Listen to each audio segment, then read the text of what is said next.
The One-Man Gurkha Army, the Stand of Sgt. Dipprasad Pun. Dipprasad Pun. Sorry to you, Mr. Dipprasad, for butchering your name, but we're gonna hear your story of the One-Man Gurkha Army. I'm very curious to learn about this. We did some Gurkha stuff a long time ago. Not a long time ago, like about a year ago now, to learn a bit about who they are. So now we're gonna get a story. If you guys enjoy Nepal stuff and seeing us learn about Nepal, you should check out our travel vlog channel, Tri-Fate Lifestyle, because we went to Nepal and experienced Nepal in person. Check out the link in the description below to our vlog channel, Tri-Fate Lifestyle, right now. We ate some Nepalese food, some Nepali food, and we got to see like a Gurkha statue thing somewhere in the mountains of the one area. And we fought a Gurkha? We fought a Gurkha, right? We did, yes. And then there's a jungle tiger that actually attacked us, and then the Gurkha joined with us to take down the tiger. It's a pretty insane vlog series, I gotta say. Probably the best in the world, so go check it out. Yep. But let's jump into it. Here we go.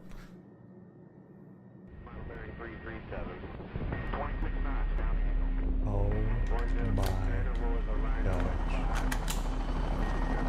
Live forevermore.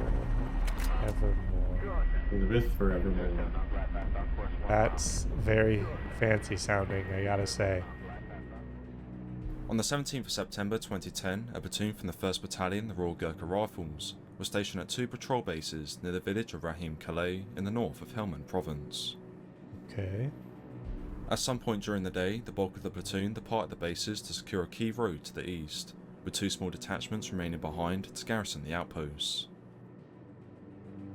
Tasked with holding the southernmost patrol base were 4 Gurkhas, among them Sergeant Dipprasad Pun, who in the evening of the 17th was on sentry duty on the roof of a 2-storey compound that was at the centre of the base.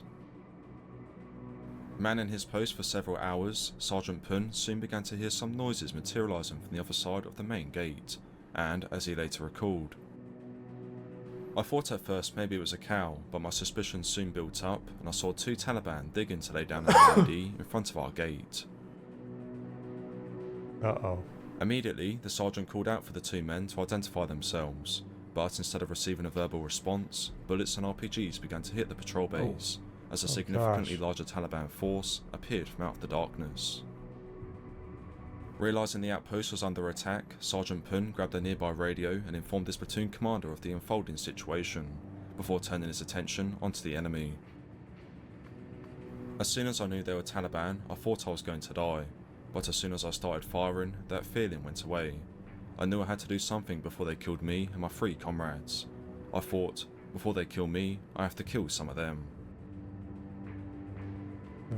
Picking up his SA-80, the Gurkha fired off a rifle grenade at the attacking enemy. You can tell the Gurkhas are just trained like that. He has just that action hero mentality. He's like, I gotta take him down or my boys are gonna get killed too. His fear disappeared very quickly. It did. Crazy. Prior to detaching a nearby general purpose machine gun from its tripod and returning fire on the advancing Taliban fighters, who were moving forward from 3 directions.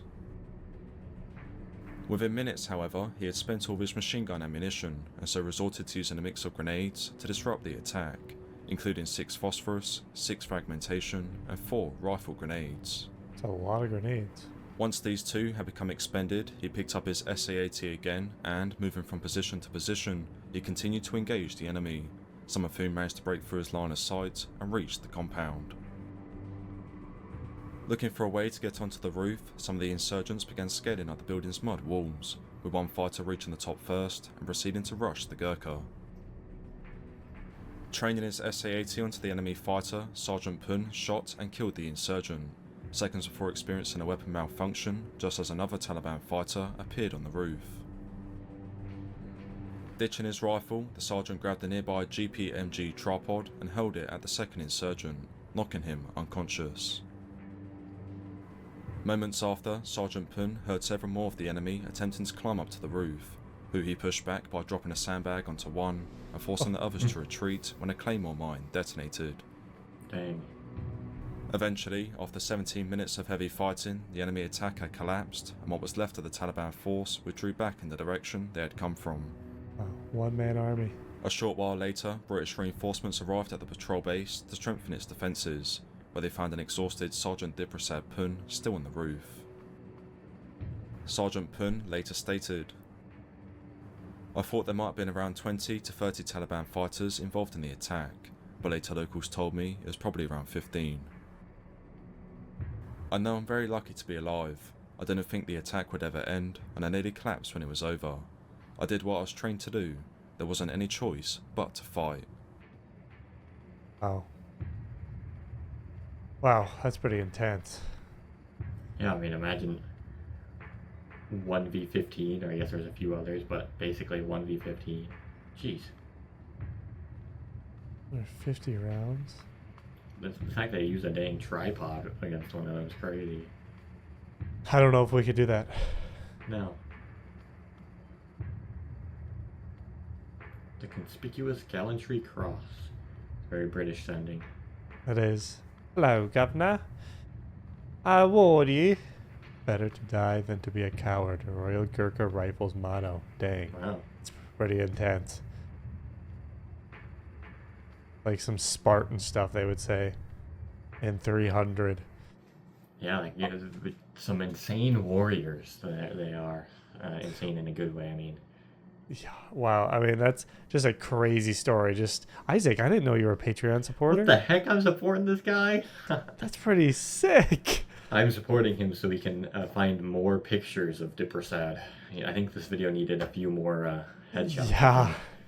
He should have went and found him and took some pictures of him. That would have been pretty cool. Yeah, it's the Gurkhas are just insane warriors. It's so interesting to hear about some of the stories of like one or two Gurkhas just taking down entire battalions. I don't know if battalion is the right word. Or little squads of enemies. It's so crazy. Yeah, it seems like for such a small country, not super small, but a relatively small country that Nepal is, they can produce quite the warriors that have sort of international recognition. Yeah, it's super impressive, and hopefully you guys enjoyed the video. Check out our Nepal series, link in the description below, seeing us traveling Nepal, and we'll see you in the next one. Adios. Bye.